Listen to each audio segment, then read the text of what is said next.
आज हम जिस विषय पर बात करने वाले हैं वो नक्शों और सरहदों से कहीं ज़्यादा गहरा है।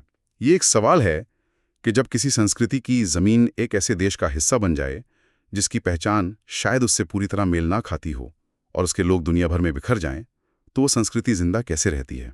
और यही सवाल हमें आज की चर्चा के केंद्र में लाता है।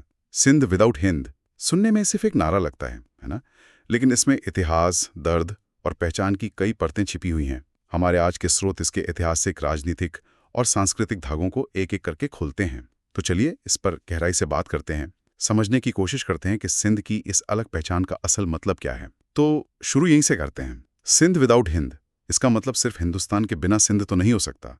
इसके पीछे की भावना क्या है? नहीं, बिल्कुल नहीं। ये उससे कहीं ज्यादा गहरा है। देखिए, सतही तौर पर इसका मतलब है सिंध की वो पहचान जो भारतीय उपमहाद्वीप की मुख्य धारा यानी हिंद से अलग है। अच्छा। असल में ये एक दावा है। एक दावा के सिंध की अपनी एक अलग सांस्कृतिक दुनिया है, एक अलग वर्ल्ड व्यू है जो हजारों साल पुराना है। हजारों साल मतलब आप सिंधु घाटी सभ्यता की बात कर रही हैं? हाँ बिल्कुल, ये वहां से जुड़ता है। तो ये सिर्फ भूगोल की बात नहीं है, ये खास तरह की सोच और जीवन शैली की बात है जो हमेशा से थोड़ी अलग रही है। 1947 के विभाजन ने तो इस पर एक राजनीतिक मोहर लगा दी, लेकिन ये जो सांस्कृतिक अलगाव का एहसास है, ये बहुत पहले से मौजूद था। ये दिलचस्प है। तो मतलब आप कह रही हैं कि ये एक तरह का सांस्कृतिक राष्ट्रवाद है जो राजनीतिक सीमाओं से भी पहले मौजूद था। तो फिर सिंध की संस्कृति की ऐसी क्या खासियत थी जिसने उसे इतना इतना अलग बनाया? उसकी खासियत थी उसका खुलापन, उसका मिला-जुलापन। सिंध हमेशा से सभ्यताओं का एक संगम रहा है, लेकिन इसकी जो असली आत्मा है वो सूफीवाद में बसती है। सिंध को सूफियों की धरती भी कहा जाता है। यहाँ शाह अब्दुल लतीफ भिटाई जैसे संत हुए, जिनकी शायरी सिर्फ प्रेम और इंसानियत के बारे में नहीं है, वो सिंध की लोक कथाओं में पूरी तरह डूबी हुई हैं। उनका जो मशहूर कलाम है शाह जो रिसालो, वो वहाँ की स्थानीय कहानियों जैसे सस्सी पुन्नू की कहानी के जरिए सूफी फलसफे को आम लोगों तक पहुँचाता है। अच्छा, तो मतलब ये किसी धार्मिक ग्रंथ पर आधारित नहीं बल्कि वहाँ की मिट्टी से निकली हुई बात है। बिल्कुल, और यही चीज सिंधी सूफीवाद को इतनी अनोखी और सबकी पहुंच में बनाती थी। तो मतलब धर्म से ज्यादा जोर संस्कृति पर था और शायद यही वजह है कि वहाँ हिंदू और मुस्लिम पहचान के बीच की जो लकीरें थीं वो उतनी सख्त नहीं थी जितनी बाकी जगहों पर। आपने बिल्कुल सही नस पकड़ी है।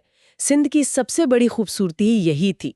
इसका सबसे बेहतरीन उदाहरण है झूलेलाल। झूलेलाल। हाँ, उन्हें सिंधी हिंदू जो है वो वरुण देवता का अवतार मानते हैं और मुसलमान उन्हें ख्वाजा खिज्र या जिंदा पीर के रूप में पूजते हैं। एक ही अस्थि को। हाँ, एक ही हस्ती, सोचिए, एक ही शख्सियत जिसे दोनों समुदाय अपना संरक्षक मानते थे। ये एक तरह का साझा आध्यात्मिक विश्वास था। आप इसे ऐसे समझ सकते हैं कि ये एक ऐसा प्रार्थना घर था जिसके एक कोने में कुरान की आयत थी और दूसरे में एक नदी के देवता की मूर्ति, और वहाँ हर कोई खुद को घर जैसा महसूस करता था। 1947 के विभाजन ने सिर्फ लोगों को नहीं बांटा, उसने उस साझे प्रार्थना घर को ही तोड़ दिया। बिल्कुल, उसने उसी घर को तोड़ दिया। ये एक बहुत ही पावरफुल इमेज है। तो फिर चलिए उसी पल पर चलते हैं। 1947 विभाजन का असर सिर्फ लोगों के यहाँ से वहाँ जाने तक तो सीमित नहीं रहा होगा। उसने सिंध की आत्मा पर क्या असर डाला? विभाजन सिंध के लिए एक जबरदस्त सदमा था, एक कल्चरल ट्रॉमा था, और असर दो तरफा था।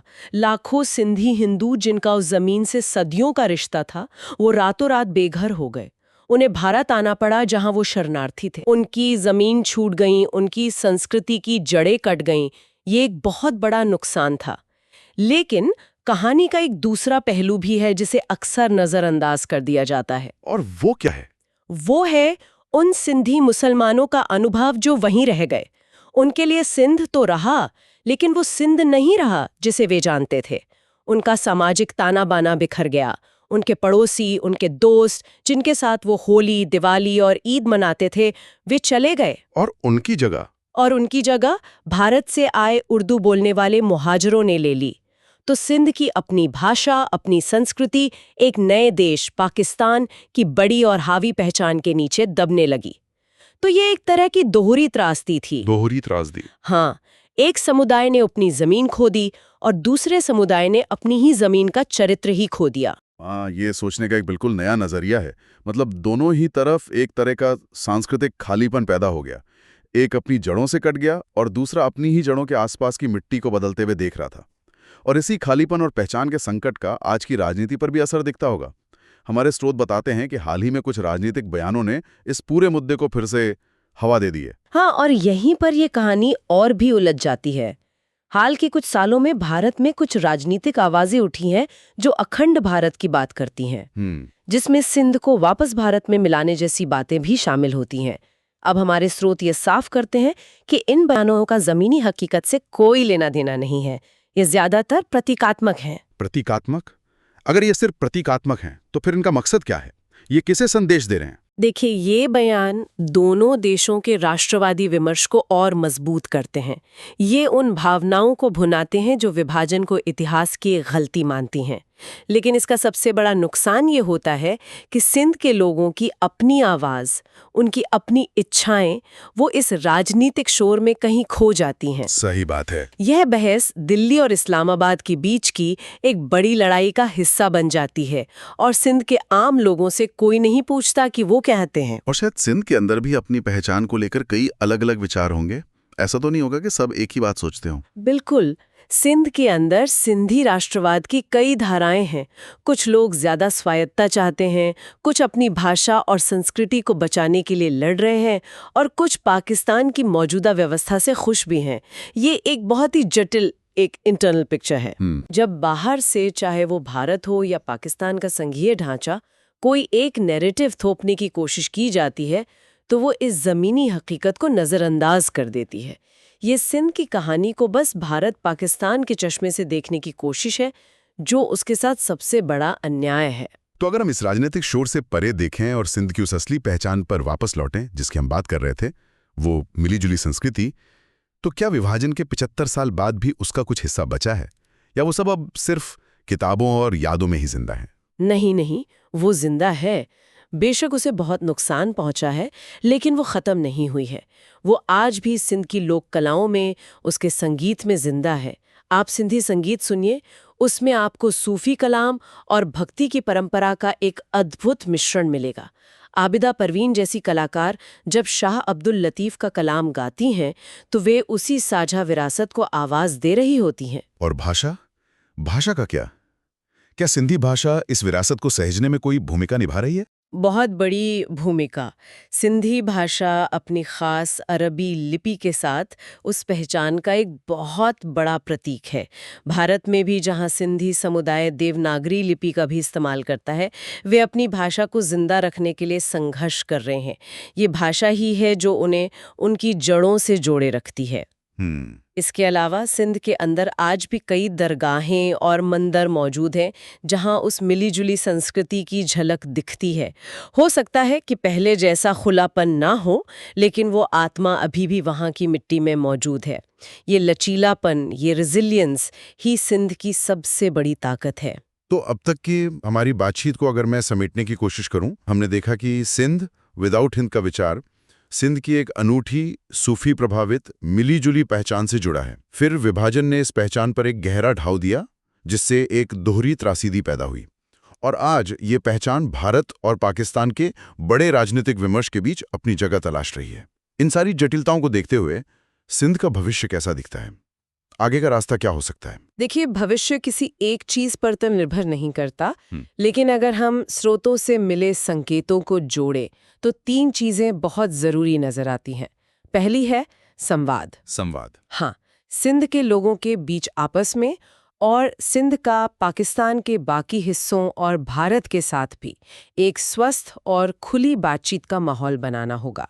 और ये बातचीत इतिहास की शिकायतों से आगे बढ़कर भविष्य की संभावनाओं पर होनी चाहिए। ठीक है, और दूसरी चीज? दूसरी और शायद सबसे जरूरी चीज है उसकी विविध विरासत का सम्मान करना। जब तक सिंध की उस अनूठी सूफी हिंदू मिलीजुली संस्कृति को सिर्फ एक भूली बिसरी याद नहीं बल्कि एक जिंदा हकीकत के तौर पर स्वीकार नहीं किया जाएगा और उसे सहेजा नहीं जाएगा, तब तक उसकी पहचान का संकट बना रहेगा। उसे सार्वजनिक जीवन में जगह देनी होगी। बिल्कुल। स्कूलों में, कला में, सार्वजनिक जीवन में इस विरासत को जगह देनी होगी। और जाहिर है लोगों के असल मुद्दे भी होंगे, सिर्फ संस्कृति की बात करने से तो। बिल्कुल। और यही मेरी तीसरी बात है। सिंध आज पानी की कमी, शिक्षा की बदहाली, गरीबी, आर्थिक पिछड़ेपन जैसी बहुत बड़ी चुनौतियों से जूझ रहा है। किसी भी क्षेत्र का भविष्य उसकी सांस्कृतिक पहचान के साथ साथ वहाँ के लोगों के जीवन की गुणवत्ता पर भी निर्भर करता है। अगर लोगों के बुनियादी मुद्दे हल नहीं होंगे तो पहचान की राजनीति और भी ज्यादा उग्र हो सकती है। सही बात है। इसलिए सिंध का भविष्य इस बात पर निर्भर करेगा कि वो अपनी सांस्कृतिक आत्मा को कैसे बचाता है और साथ ही अपने लोगों के लिए एक बेहतर वर्तमान और भविष्य कैसे बनाता है। और अगर बड़े परिप्रेक्ष्य में देखें तो सिंध की इस अनूठी पहचान को स्वीकार करना, उसे फलने फूलने का मौका देना सिर्फ सिंध के लिए नहीं बल्कि पूरे दक्षिण एशिया में समझ और शांति को बढ़ावा दे सकता है। तो आज हमने सिंध विदाउट हिंद की इस जटिल और भावनात्मक कहानी की परतों को खोलने की कोशिश की। हमने सिंध की एक अलग पहचान के दावे को समझा, विभाजन के उस गहरे असर को महसूस किया जिसने समाज को बदल दिया, और देखा कि कैसे उसकी जीवंत सांस्कृतिक विरासत आज भी राजनीतिक सच्चाइयों के बीच जिंदा रहने के लिए संघर्ष कर रही है। और यहाँ मैं श्रोताओं के सोचने के लिए एक आखिरी विचार छोड़ना चाहूंगी जो हमारे स्रोतों से ही निकलता है लेकिन इस चर्चा को एक कदम आगे ले जाता है। जब कोई क्षेत्र दो बड़ी और शक्तिशाली राष्ट्रीय पहचानों के बीच फंस जाता है, जैसे सिंध भारत और पाकिस्तान के बीच फंसा है, तो वह अपनी अनूठी सांस्कृतिक पहचान को बिखरने से कैसे बचा सकता है? क्या वो अपनी पहचान को किसी एक बड़ी पहचान में मिला देता है या वो दोनों से दूरी बनाकर एक तीसरा रास्ता खोजता है? ये सवाल सिर्फ सिंध का नहीं है, ये आज दुनिया के कई समुदायों और क्षेत्रों का सवाल है जो अपनी पहचान के लिए लड़ रहे हैं। ये वाकई एक गहरा सवाल है जिस पर सोचने की जरूरत है। इसी विचार के साथ आज की यह गहन चर्चा यहीं समाप्त होती है।